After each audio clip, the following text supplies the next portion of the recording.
Hello, best of Trekkers! Today we have the honor of talking about some of the greatest and not so greatest Deep Space Nine episodes on this edition of... Yeah, it's the best five, worst five, know what I mean?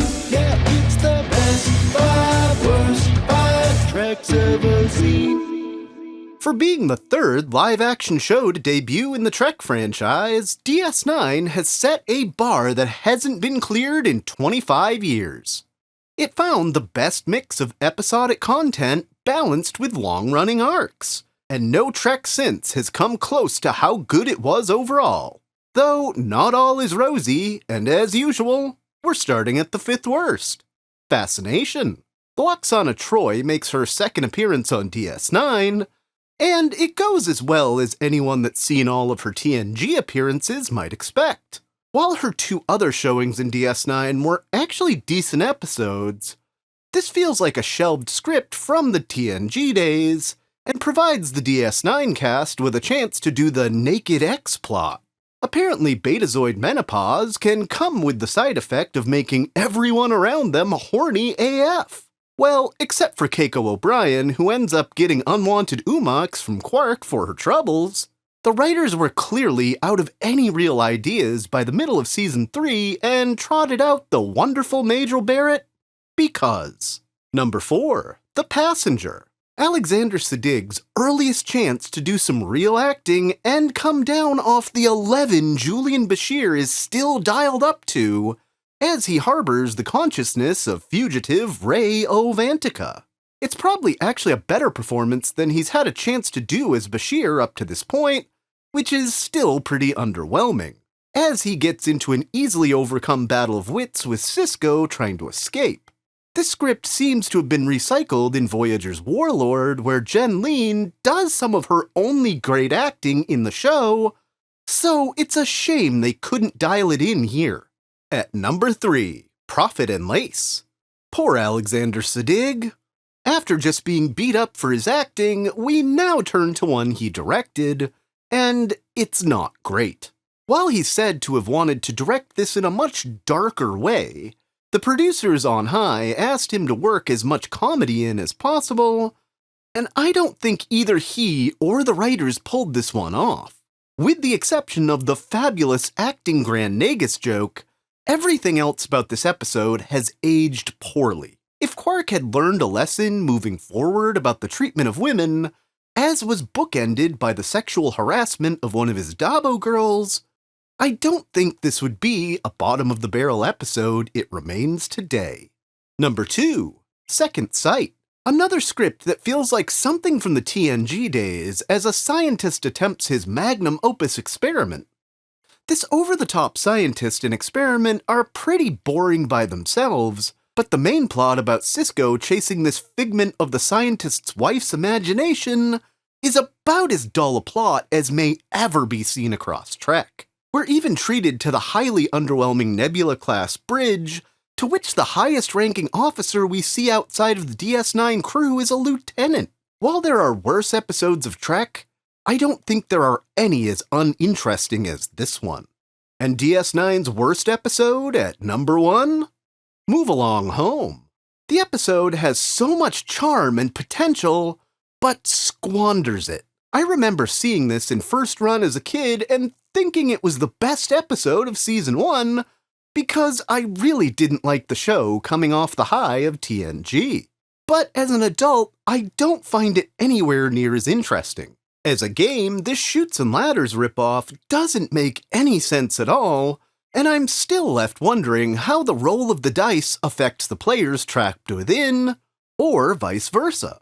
And were these people just trying to see how stupid Quark was at the beginning by trying to barter with chopsticks? The game fit much better into Lower Decks when Rutherford accidentally got trapped in it than it ever did in the franchise's best show. As we take a runabout through the wormhole to the best of DS9, if you're enjoying the content, please consider a like and subscribe. At 5th best, Past Tense Parts 1 and 2. As I release this video in the year these episodes go back in time to, I'm shocked at how close to reality this gets.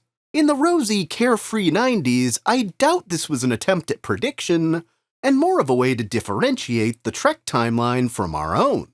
Unfortunately, I'm starting to wonder more by the day if we're actually living in the mirror universe. The dialogue between Sisko and Bashir about people forgetting how to care is one of the most revisited scenes across Trek for me, and gets more poignant as we get closer to the foretold Bell riots. Even the elite's description of the state of Europe seems too close for comfort right now. I guess we should just be grateful we made it through April without Borgatti taking over the planet. Number 4, Hard Time. Miles O'Brien must suffer, and then suffer some more. The pinnacle of his suffering, though, probably comes as he spends 20 years in prison within his mind, real to him, but only covering minutes in the real world. All for a crime he didn't commit. This leads to one of Trek's best mental health check moments, as he tries to fall back into his normal life, only to find he's not the tough guy he thinks he is.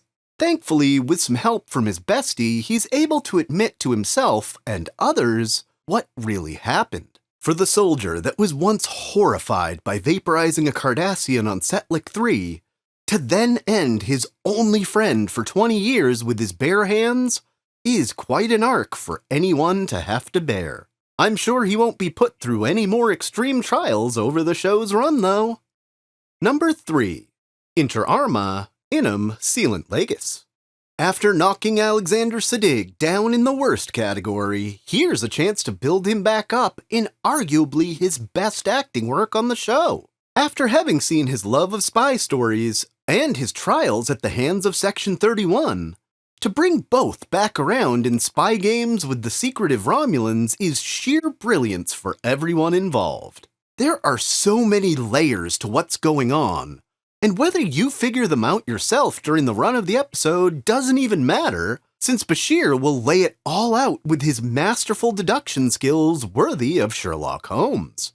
The way he berates Admiral Ross, and the Admiral's indifference to the whole affair, is the first time I seriously questioned how good the good guys in the Federation really are, compared to the Quadrant's other major powers. Number 2. The Changing Face of Evil. Another episode toward the end of the series that hits hard. And the hardest hit is the Defiant, as we see a hero ship destroyed during the second battle of Chintaka by the dreaded Breen energy weapon. Kai Wynn's faithful servant Sobor is also hit pretty hard by Dukat when he tries to remove the Costa-Mojan, and is later knifed by Adami to become the blood sacrifice the book needed to reveal its secrets. Meanwhile, Damar formally announces his declaration of rebellion. The episode might have the most individual microplots going on in the entire run of the show, and sets up the final pieces of the story for the last few episodes. There's also some great music cues, particularly as the Federation fleet approaches Chintaka. As for Cassidy, she should stick to the Catherine Janeway school of burnt replicated food before she ever touches the Sisko's peppers again. And the best episode of DS9? Number 1. In the Pale Moonlight. For many, this is the best episode of Star Trek, period. Years later, I'm still finding new truths, like how Garrick probably lied to Sisko about dead informant friends the same way he advises Ben to sell the story to the Romulans. Or how the biomimetic gel was probably never for trade, or at least not all of it, but used to make the organic explosive used to blow up Vreenak's shuttle. Trek at its best explores gray areas in the human condition, and the Sisko's conscience traded for securing the safety of the Alpha Quadrant is one heck of an exploration indeed. What's your favorite episode of Deep Space Nine?